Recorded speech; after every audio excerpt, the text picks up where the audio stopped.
Hello everyone. Today we're going to introduce you to the Black & Decker Spacemaker product line, all of which mount underneath your kitchen cabinets, saving you valuable countertop space and creating much less clutter.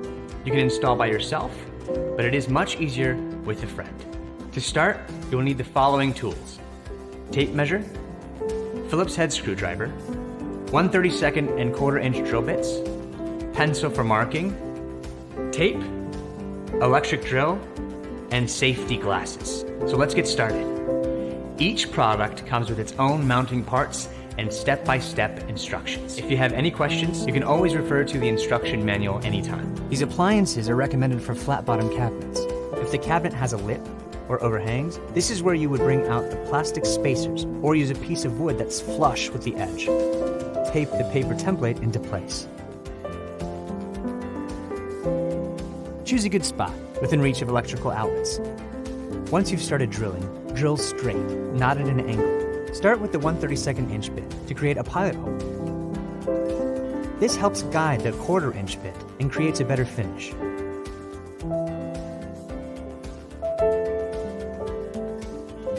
Some places to avoid when installing are over an oven or stove, over or near a sink, near under cabinet light fixtures, and be mindful of watching out for cabinet partitions as well.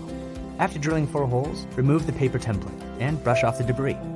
Then place the washer over each hole inside the cabinet. Determine the screw length. Screws should hang down about 1/2 inch. Align the front of the mount with the cabinet's edge. Make sure the mount is aligned with the drilled holes. Hook the mounting tabs of the oven over the back hooks of the mount. Pull the front of the toaster oven up, push up and back at the same time to engage the front hooks.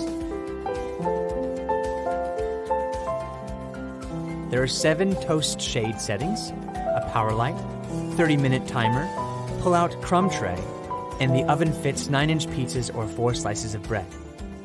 Fast baking and toasting right under the cabinet. The Spacemaker Toaster Oven from Black & Decker.